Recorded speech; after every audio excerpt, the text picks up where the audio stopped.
Hello guys, welcome to another series of Know Your English from the Hindu. Let's start. How is your favorite teacher?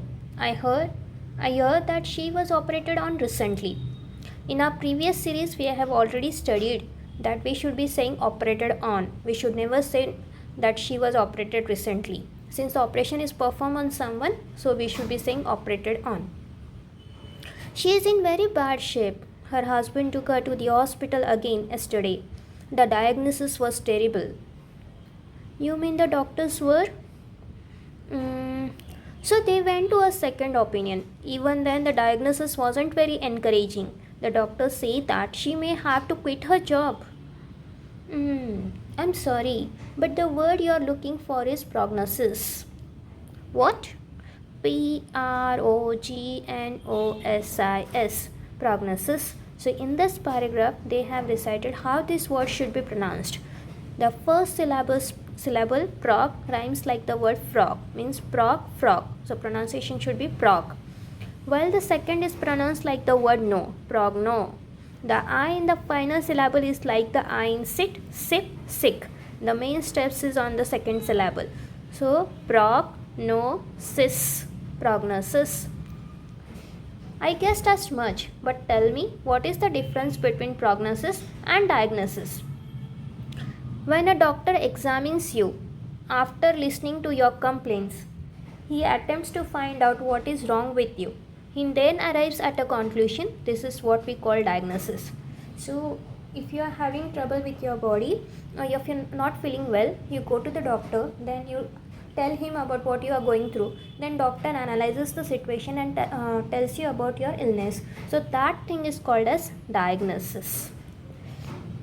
So here is the meaning of diagnosis, which we have learned in today's session. That is, takeaway point from today's content is diagnosis means when a doctor examines you after listening to your complaint, he attempts to find out what is wrong with you. He then arrives at a conclusion, and that conclusion is called as diagnosis. For example, the doctor was unable to diagnose what the problem was. Not every time we'll get the diagnosis properly. Sometimes the problem is very tricky that even doctors are unable to diagnose that problem.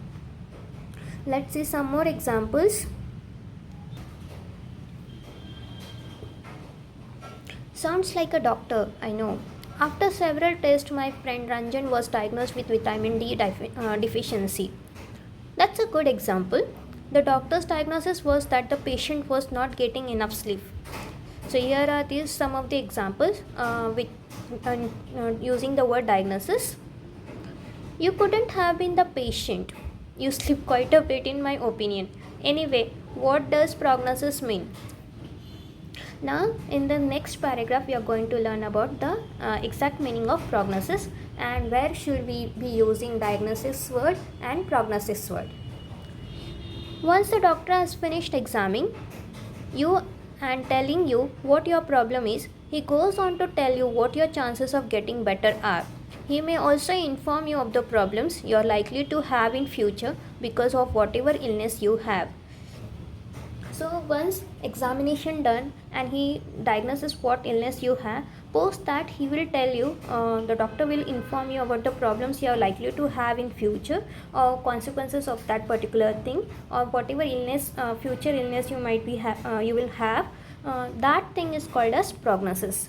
For example, let's take an example of a person. He is having a memory loss, pain in the head, like headache and some ringing type of things in the ear. Then doctor diagnoses him as a brain tumor and he asks for the surgery. Once the tumor is removed, then doctor tells him that he can be bedridden, he can go into coma. So these are the consequences of the surgery. So that time we can say that it is prognosis. First diagnosis was brain tumor and bedridden, a coma, that will come under prognosis.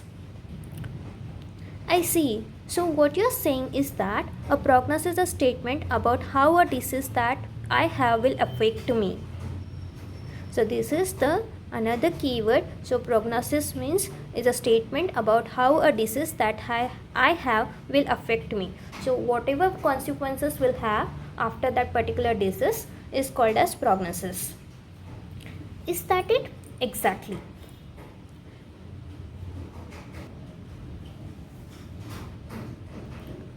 The doctor tells me what my chances of getting better are. He tells me if my condition will improve, deteriorate, and so on and so forth. Here is an example. The prognosis after the operation was for partial recovery, which I gave the example of brain tumor. In the case of my teacher, the doctor gave us a gloomy prognosis. Does it sound okay? As far as the example goes, it sounds great, but I wish it didn't have to be your teacher. I understand that she is a woman of promises. Surely you don't mean that? Of course I do. She has a lot of potential. You could see that she. So here the another vocabulary is there, women of promises. Women of promises means a person who gives so many promises but fails to follow that promises. But the person who is talking about his teacher wants to say that his teacher has a lot of potential. So this is incorrect vocabulary actually here. He should be saying a woman of promise. Let's look into the below content and understand that. Well, in that case, she isn't a woman of promises but a woman of promise. There is a difference between women of promises and a woman of promise. What is the difference between the two? I don't see any. When you refer to someone as a man of promise, it means that there is a lot of potential in the man. So, a man of promise or a woman of promise means that person has a lot of potential in it. Like he is having a bright future, or he has a great potential in doing whatever he likes. So remember, a man of promise or a woman of promise means that there is a lot of potential in that man or woman. He has a bright future. My neighbor Mahesh is a batsman of promise, means he has a great potential to become a batsman. Many people believe that my cousin Dilip is a poet of promise. Again, potential in poetry. But I don't think he will amount to anything. You're such an optimistic. Now tell me, what is the meaning of the expression a man of promises, which he earlier used here as women of promises? It means that the individual makes a lot of promises but doesn't keep any of them. It is used in a very negative sense. So if someone is giving a lot of promises or making a lot of promises and is failing to keep that promises, then it is said that a man of promises. Only the difference is of this letter S and the whole meaning changes. So a man of promise means he has a lot of potential. A man of promises means he makes so many promises but fails to keep the same. Is it polite way of saying don't believe? Is it polite way of saying don't believe the person? I guess you could say that. So here we end the Know Your English column. Let's look into word of the day. Rigmarole, a set of confused and meaningless statement. Synonyms, nonsense. Usage, I don't want to go through all the rigmarole just to fill out one form. So unnecessary stuff or unnecessary statements is called as rigmarole. That is nonsense.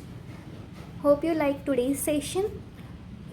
Please share and subscribe. Thank you.